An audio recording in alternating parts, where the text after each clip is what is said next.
¿Habrá un espacio, un ambiente, un lugar donde Dios pueda morar?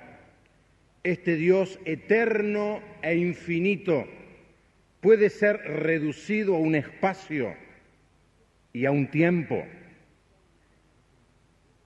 Y el texto que usé en esa noche es 2 Crónicas capítulo 6 del 18 al 21, que dice así: Mas, ¿es verdad que Dios habitará con el hombre en la tierra? La pregunta que se hacía Salomón el día en que estaba dedicando el templo de Jerusalén a Dios. Y en el capítulo 6 encontramos la oración de Salomón, y luego en el capítulo 7 encontramos la respuesta que Salomón recibió de Dios, directamente de Dios.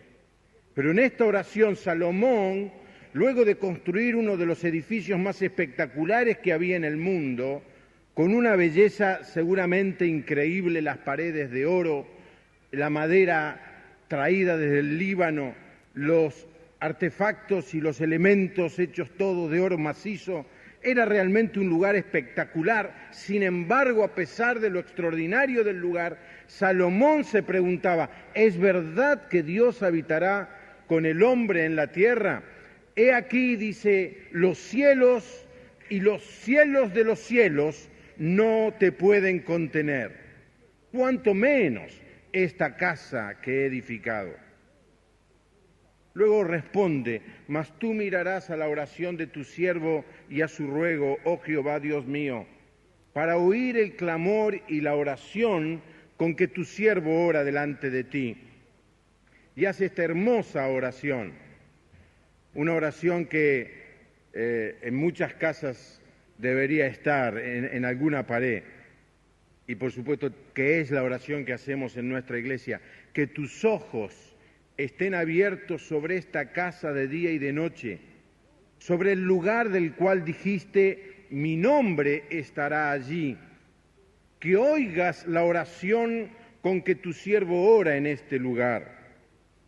Asimismo, que oigas el ruego de tu siervo y de tu pueblo Israel, cuando en este lugar hicieren oración, que tú oirás desde los cielos y desde el lugar de tu morada, que oigas y perdones. Así Salomón dedica este templo a Dios. Se pregunta: ¿Dios habitará en templo hecho de manos de hombres? Los apóstoles tenían claro que Dios no puede ser limitado a un lugar, a un templo, a un espacio. Claro, los apóstoles en aquella época de alguna manera se estaban enfrentando a la clase sacerdotal judía, que decía que el lugar donde deberías adorarse a Dios era Jerusalén y no otro. ¿Se acuerdan la discusión con la mujer samaritana? La mujer samaritana decía que también se podía adorar en otro lugar allí en Samaria. Los judíos eran muy estrictos: el único lugar es en Jerusalén. Pero ellos se dan cuenta que no puede ser así, porque Dios no puede ser limitado a un lugar. Y entonces, en su defensa, antes de morir apedreado, Esteban, en el capítulo 7 del libro de los Hechos, dice: mas Salomón le edificó casa. Si bien el Altísimo no habita en templos hechos de mano, como dice el profeta. ¿Y qué es lo que dice el profeta? Isaías capítulo 66, versículo 1 y 2. El cielo es mi trono, dice Dios, y la tierra el estrado de mis pies.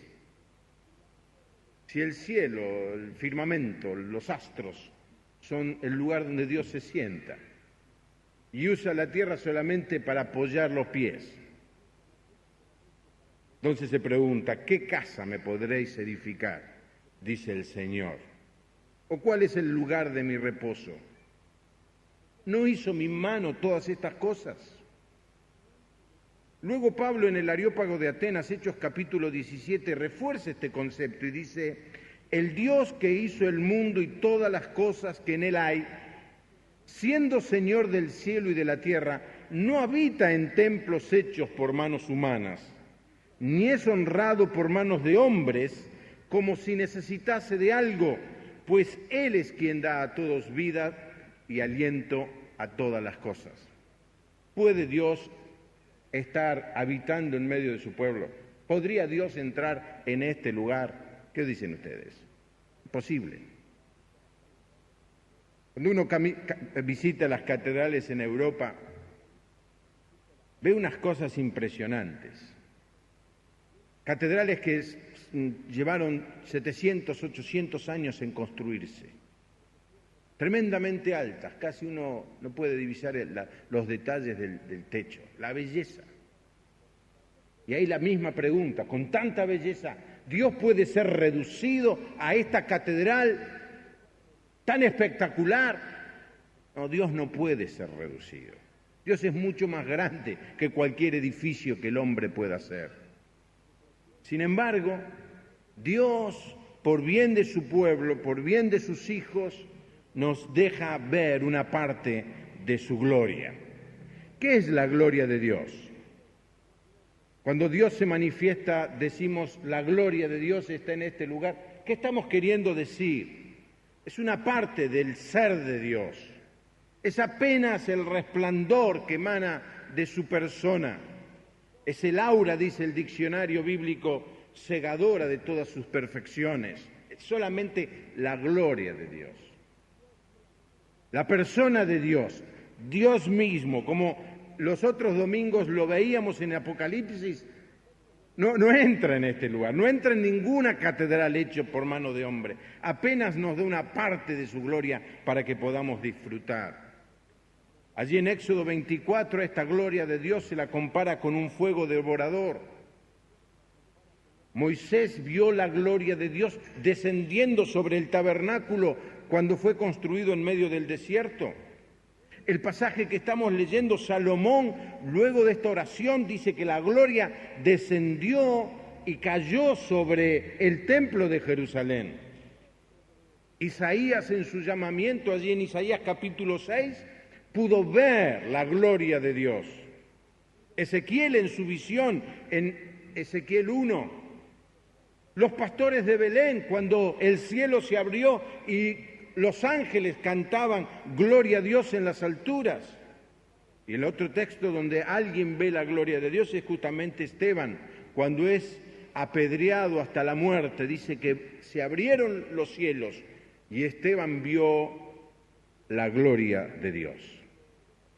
Así que, hermanos, si bien no podemos aspirar a que Dios, su persona, su totalidad esté dentro de este lugar o habite en templo hecho de manos de hombre, sí podemos pedir que su presencia, su gloria, parte de su eternidad, de su infinitud, visite cada una de nuestras iglesias, cada uno de nuestros hogares.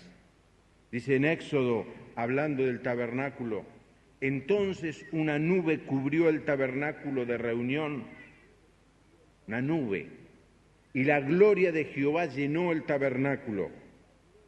Y era tan importante, tan fuerte la presencia de la gloria de Dios, que no podía Moisés entrar en el tabernáculo de reunión porque la nube estaba sobre él y la gloria de Jehová la llenaba.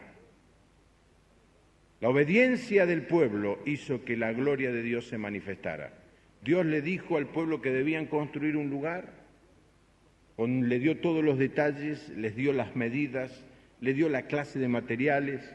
Y se acuerdan, no hace mucho leímos el pasaje cuando el pueblo trajo tanta ofrenda que tuvieron que decirle, Moisés, avísale al pueblo que no traigan más porque ya tenemos más que suficiente. La obediencia, el amor, la entrega del pueblo terminó resultando en que la nube, una nube del cielo cayó sobre ese lugar y llenó el lugar con la gloria de Dios. Pero hay un pasaje en Isaías que yo mencioné, que menciona dos elementos fundamentales por los cuales, dos elementos que debemos cumplir para que la gloria de Dios pueda caer sobre nuestra iglesia.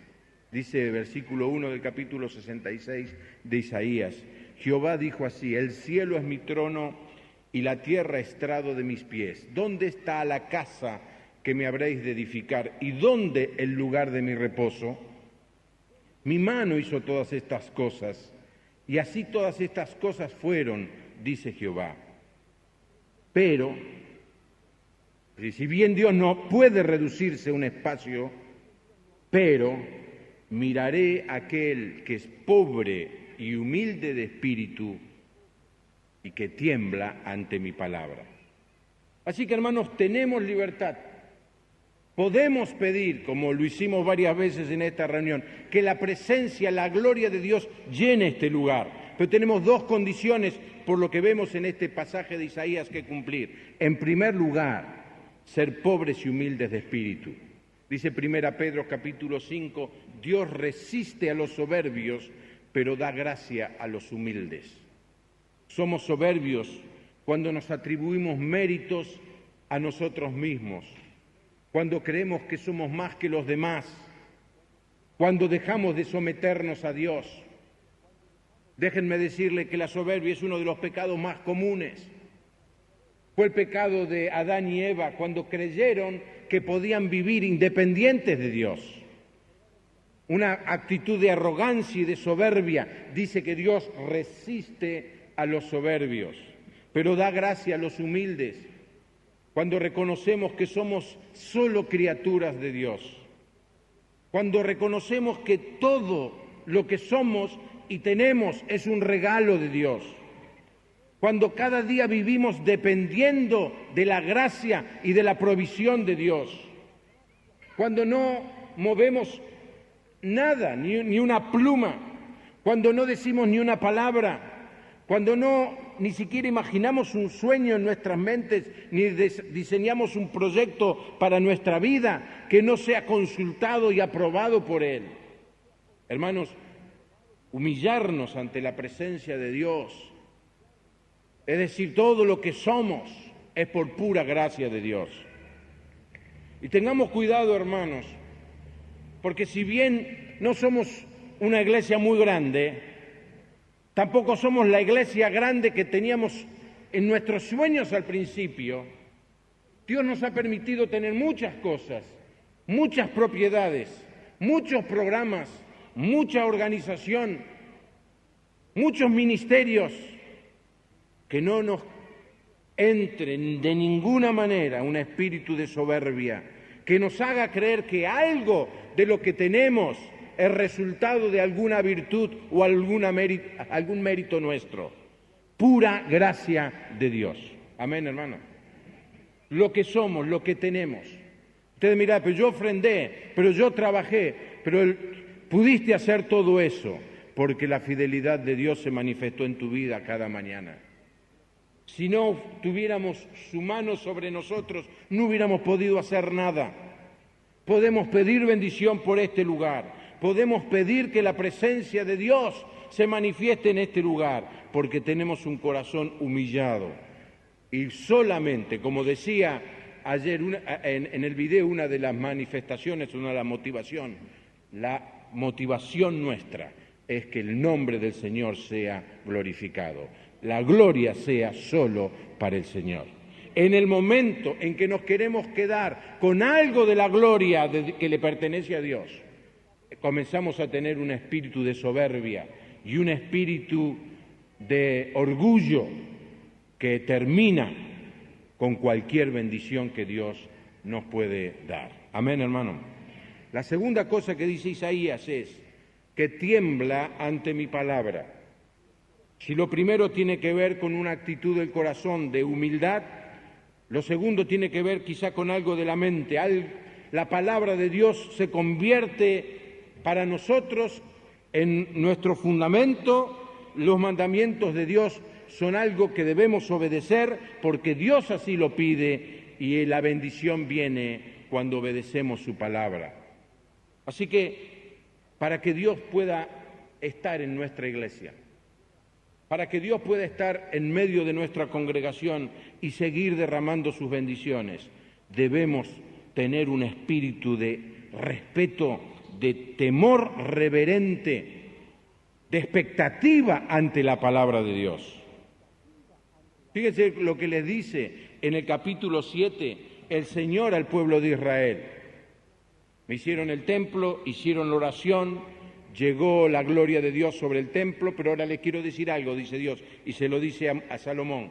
Mas si vosotros os volviereis y dejareis mis estatutos y mandamientos que he puesto delante de vosotros, y fuereis y sirviereis a dioses ajenos y los adorareis, yo os arrancaré de mi tierra que os he dado, y esta casa que he santificado a mi nombre, yo la arrojaré de mi presencia, y la pondré por burla y escarnio de todos los pueblos. Y esta casa que es tan excelsa será espanto a todo el que pasare y dirá, ¿por qué ha hecho así Jehová a esta tierra y a esta casa? Y se responderá, por cuanto dejaron a Jehová, Dios de sus padres, que los sacó de la tierra de Egipto y han abrazado a dioses ajenos y los adoraron y sirvieron, por eso he traído todo este mal sobre ellos. La presencia de Dios es resultado de la humildad y del temor a su palabra. El pueblo lo experimentó, pero Dios le dijo, el día que se olviden de mi palabra, el castigo vendrá sobre ustedes. Y así fue, no quedó piedra sobre piedra de ese tremendo edificio que aún el mismo Dios dijo, es una casa excelsa. Sin embargo, el pueblo desobedeció a Dios, dejó de escuchar y leer y obedecer su palabra. Y el castigo de Dios cayó. Y hermanos, déjenme decirles que muchas veces uno va por lugares, templos, donde uno descubre que la gloria del Señor ya no está más allí. Dios ha quitado el candelero de ese lugar. Cuando uno va por Europa ve unos catedrales impresionantes. Millones de dólares vale eso, 800 años de trabajo, pero uno está allí adentro y se da cuenta. Acá no pasa nada, esto es un lugar turístico. Dios quitó el candelero. Y Dios puede quitar el candelero, lo ha hecho también en congregaciones, ya no con grandes edificios, simples congregaciones que se olvidaron de amar, respetar y obedecer la palabra de Dios, y Dios dejó de estar allí presente. La iglesia siguió funcionando, los programas se siguieron desarrollando, el pastor siguió predicando cada domingo, pero allí la presencia de Dios no está más. Y usted dice, pero si se hace exactamente lo mismo que en otros lugares, es que al desobedecer a la palabra de Dios, cae sobre su iglesia este castigo santo de Dios. Señor Jesús profundizó este concepto de la presencia de Dios en la vida de sus hijos. Y Él dice allí, cuando se despide de sus discípulos, el que tiene mis mandamientos y los guarda, ese es el que me ama. Y el que me ama será amado por mi Padre, y yo le amaré, escuchen, y me manifestaré a Él. Cuando amamos a Dios y guardamos sus mandamientos, el Señor se manifiesta en medio de su pueblo. Le dijo Judas, no el Iscariote, Señor, ¿cómo es que te manifestarás a nosotros y no al mundo? Respondió Jesús y le dijo, el que me ama mi palabra guardará. Otra vez, el amor, como resultado del amor, obediencia a la palabra. Y mi Padre le amará, y vendremos a Él. Escuchen lo que dice, y haremos morada con Él. Así que la pregunta de Salomón, ¿podrá Dios morar en templo hecho de mano de hombre? Y el Señor Jesús dice, ámenme, obedezcan, y Dios el Padre, Dios el Hijo y Dios el Espíritu Santo van a morar en ustedes. El que no me ama no guarda mis palabras, y las palabras que habéis oído no es mía, sino del Padre que me envió. El gran mandamiento de Dios es amar a Dios sobre todas las cosas. Cuando amamos al Señor y obedecemos sus mandamientos, Él hace morada entre nosotros. Pero Él promete además darnos su gloria. Fíjense lo que dice luego también en este último discurso en Juan 17, del 20 al 26. Mas no ruego solamente por estos, sino también por los que han de creer en mí por la palabra de ellos, para que todos sean uno, como tú, oh Padre, en mí y yo en ti, que también ellos sean uno en nosotros, para que el mundo crea que tú me enviaste. Y ahora escuchen esto del Señor. La gloria que me diste, yo les he dado. Hermano, en la iglesia tiene la gloria del Señor, la misma gloria que tenía el Señor, la puede tener la iglesia que obedece su palabra y le ama con todo el corazón, para que sean uno, así como nosotros somos uno. Y luego dice, yo en ellos y tú en mí, para que sean perfectos en unidad, para que el mundo conozca que tú me enviaste y que los has amado a ellos como también a mí me has amado. Padre, aquellos que me has dado quiero que donde yo estoy, también ellos estén conmigo, para que vean mi gloria que me has dado, porque me has amado desde antes, desde la fundación del mundo. Y esto se refiere al momento en que estemos en la presencia de Dios. Pero ahora sigue pensando en nosotros aquí en la tierra. Padre justo, el mundo no te ha conocido, pero yo te he conocido, y estos han conocido que tú me enviaste, y les he dado a conocer tu nombre, y lo daré a conocer aún, para que el amor con que me has amado esté en ellos. Y ahora escuchen lo que dice, y yo en ellos. Cuando la iglesia está unida, el Señor dice, yo estoy en medio de ellos. Por último, quede su presencia en la vida personal de cada uno de nosotros. Dice Apocalipsis 3:20, he aquí, yo estoy a la puerta y llamo. Si alguno oye mi voz y abre la puerta, entraré a él, cenaré con él y él conmigo. Y esto se lo dice a una iglesia a la que le pide que primero de todo vea su condición, su necesidad. Una iglesia que está olvidando de obedecer la palabra de Dios, se ha olvidado de amarlo a Dios. Y da la sensación por este versículo que el Señor está afuera. ¿Ustedes pueden creer que el Señor esté afuera de una iglesia cristiana? Parece una paradoja. Allí en esa canción de Luis Alfredo, Baja Dios de las nubes, hay una segunda estrofa que nosotros no sabemos cantar y dice, estoy sorprendido, dice, porque se me reúnen en mi nombre, pero no me dejan entrar a mí. Y esta iglesia seguía funcionando, pero había perdido el amor a Dios, el amor a su palabra, y Dios le tiene que decir, yo estoy afuera. Y hay muchos creyentes que tienen el gesto de creyente, tienen la actitud del creyente, viven como si fueran creyentes en lo exterior, pero el Señor no está viviendo plenamente dentro de ellos. Y a estos creyentes el Señor les dice, yo estoy a la puerta y llamo. Si alguno oye mi voz y abriere la puerta, yo entraré a él, cenaré con él y él conmigo. Hermanos, este fue el mensaje, ese primer día de reunión aquí, sin paredes. Y es el mismo mensaje de la palabra de Dios para esta tarde. ¿Puede habitar Dios? No. No podemos decir, Dios está exclusivamente aquí. Algunas religiones quieren hacer eso. Dios está, como dice el texto, sentado sobre las estrellas y usa la tierra para apoyarse los pies, nada más. Ese es Dios, un Dios infinito. Pero sí Él envía su gloria, parte de su presencia.